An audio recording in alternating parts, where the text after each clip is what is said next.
All right. Well, today I want to talk about how innovators become leaders.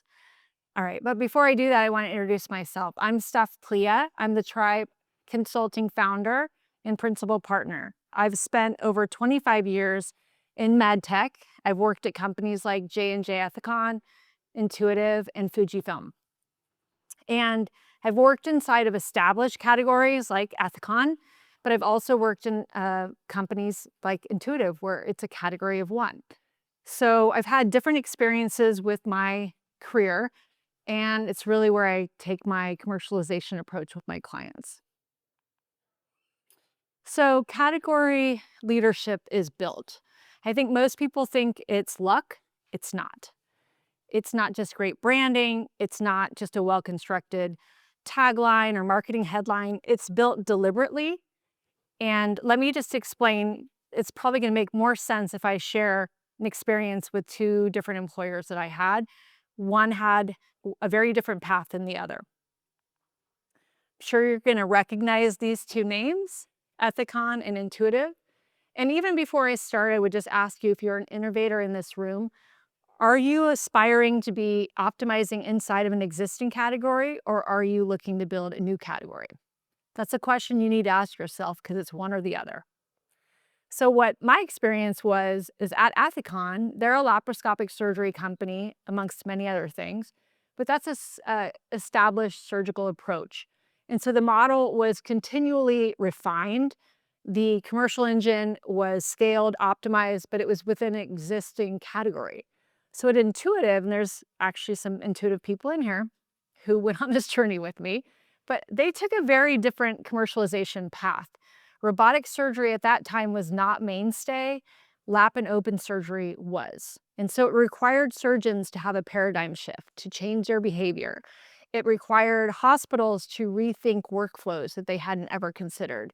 Also, administrators, they had to justify major capital investment without any clinical proof. So one organization optimized inside of a category, and one built an entirely new one. All right, but when you think about category leadership, it's not just about the innovation. Obviously, the innovation is what gets people in the door, but you have to have conviction to see it through. It's a tough, tough deal, but it's a huge reward in the end. Conviction that shows up as restraint, belief in what you do, who you do it for, and why it will matter to the market. It also requires significant alignment to a common goal and mission.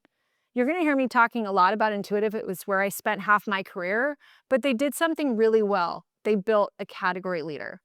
Intuitive is grounded in every interaction in one ethos, which was patient first always. Every decision they made, R&D decision, it all centered back to their ethos of patient first always.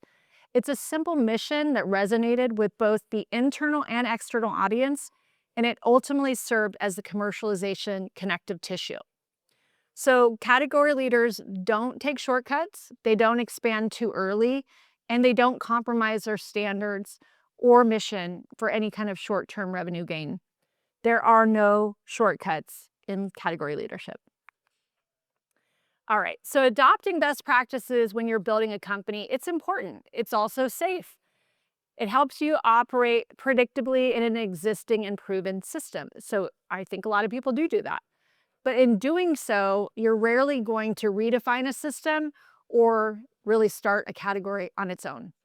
If you are, though, one of these rare few with a lot of courage and you're trying to build a new category, it's not that you're going to compete inside of an existing one. You will have to be comfortable being early and with little proof and without a big fan base, with focus on the long game.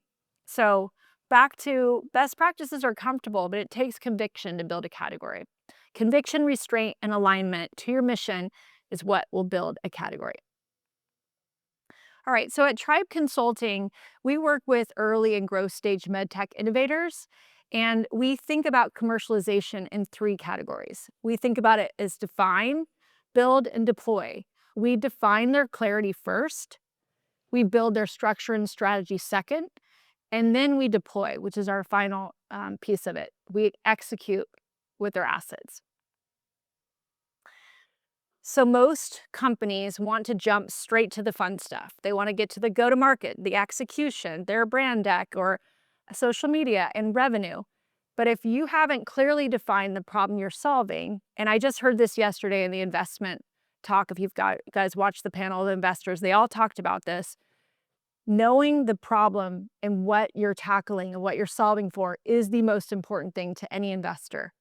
So you need to know where you're positioned within this landscape, but you also need to avoid competing inside someone else's category.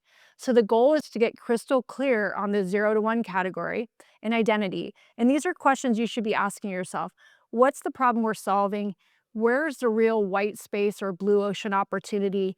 How do we want to show up? How do we want to be positioned? And what is our why? All of those things matter. And when you're looking at your brand identity and narrative clarity. So what we look at, define is really where most of the work is going to happen when we work with our clients. And sadly, that's where most companies take shortcuts. At Intuitive, the former CEO, Gary Goodhart, always used to say, we only solve big problems. The mindset matters to category leaders. Define is about being honest about your problem. Are you solving a big problem? And making sure it's big enough to matter, not only to you, your customers, but also to the people that will be giving you money. It's about clarity where you sit, how you're positioned, and how you will show up. If that isn't clear, everything downstream gets harder. All right, so once the foundation is clear and we've built around it, we're ready to basically start the strategy. So we look at, as a company, we look at go-to-market. What's your go-to-market? What's your sales enablement plan? What is your KOL strategy? Intuitive, again, being a category leader, focused heavily on influence marketing through their KOL strategy. And then what's your investor narrative? So this is when true alignment starts to show up across the organization and in external conversations. And then lastly, then and only then, we deploy. Again, most people want to start with social media, but they haven't defined their mission and vision. They don't know where they want to go.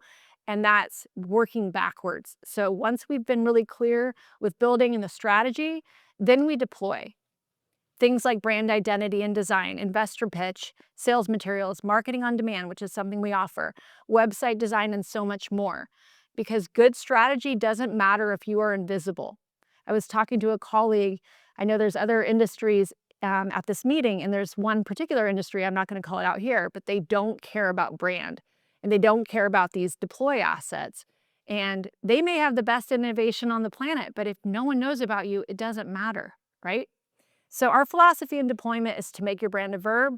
Examples of brands that are verbs, think about Google it, Uber there, DoorDash it, all category leaders, all verbs. I'm getting the music's calling on me right now. So, all right. So these are the last two things I want to talk to you about. This is everything we do. We just mentioned it. Websites, pitch decks, social media, SEO, digital brochures, sizzle reels. And now we just opened a studio and we build AI-assisted explainer videos. All deployment assets aligned with your narrative so you have them clearly defined. All right. So this is for you. I hope you got this when we sent it out early, but this is a portal that I had built coming off of JPM and heading into LSI. If you grab the QR, you'll have to give your name and email, and then you'll have access right now to an investor portal that'll give you all that you need to know about preparation going into these investor talks. So I think it's worth your time. And then lastly, this is our digital brochure. If you're interested to get more information on Tribe and what we do, you can go to tribeconsulting.co, or you can also download our digital brochure. So I'll just leave you with this. Category leadership is not accidental. It is built from the inside. It's built with intention, commitment, and strategy. And it starts earlier than most people think. So let's build it together.